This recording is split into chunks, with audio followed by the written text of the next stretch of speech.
CD number 1.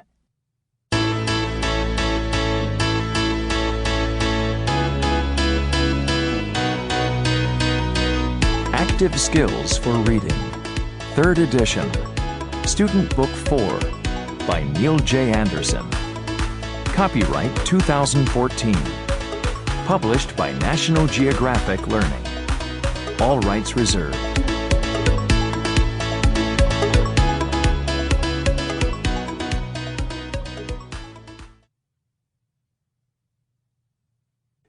Unit 1, The World of Work.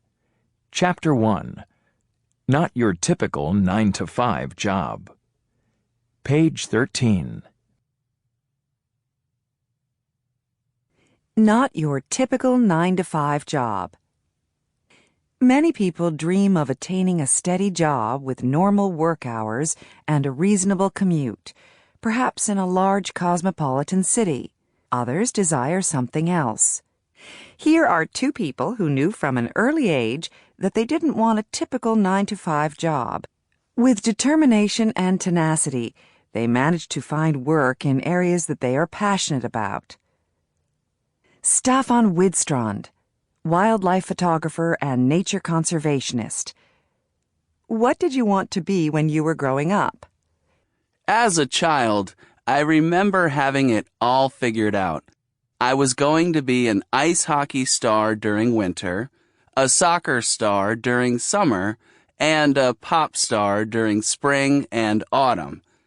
Later on, I wanted to be an archaeologist, an explorer, and a photographer. How did you get started in your field of work? I was in love with the natural world from the start. I wanted to know everything about animals. At 13, I became passionate about birds, and I still am. I also became passionate about other places, other countries, other cultures, and other languages. The horizon, and anything beyond it, felt like a promise, not a threat. I started taking pictures at 13, but it took until I was 25 before I started my own company as a photographer. Before that, I was trained as an army officer and as a metal worker, but after a while, I realized that none of that really was my thing. So, I became a nature tour guide at 22, taking eco-tourists all around the world, and being paid for it. I was also a picture editor at a major book publishing company. What inspires you? I feel very strongly about a number of things: human rights, indigenous people's very special rights, democracy, freedom, and tolerance. But the issue I have chosen to really go deep into and try to make a difference for is nature conservation and the survival of our natural heritage. We must take better care of and respect this ancient heritage of ours, not only for ethical reasons, but also for pure human reasons. We need our natural heritage to lead happy lives, to feel real joy, and to be able to understand ourselves. What has been your favorite experience in the field? There have been so many human experiences, cultural experiences, natural experiences, camping among lions, touching a wild polar bear's nose, sleeping in the rainforest, and waking up to monkeys. Shannon Switzer, writer and water conservationist. What did you want to be when you were growing up? When I was little, I actually wanted to be an animal. I would literally run around on all fours pretending to be a dog, horse, cheetah, dolphin. I morphed into different animals all the time. By the time I got to middle school and high school, I had moved on to wanting to be a zoo veterinarian or trainer at SeaWorld. How did you get started in your field of work?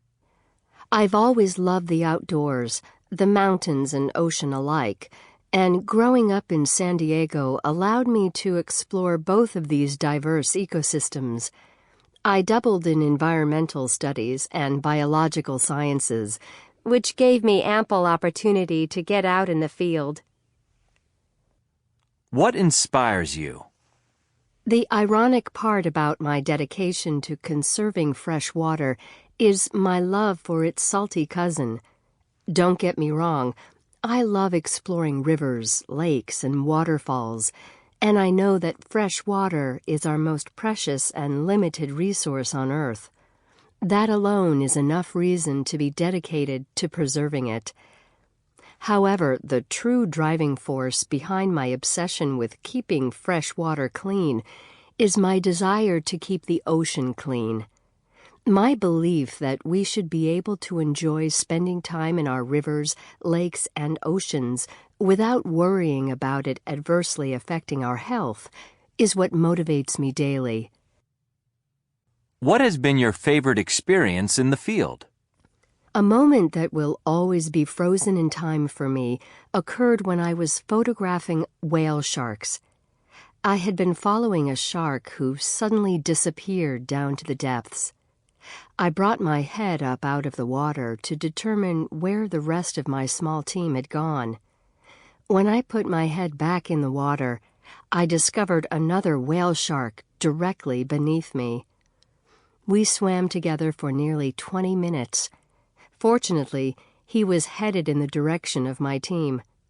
Once we had nearly reached them, he paused. He stared at me with his curious round eye, and then turned and headed in the direction from where we had just come. There's always something surreal about spending time with a wild animal that has chosen to approach and hang out on its own terms. In this case, I felt like I'd made a new friend.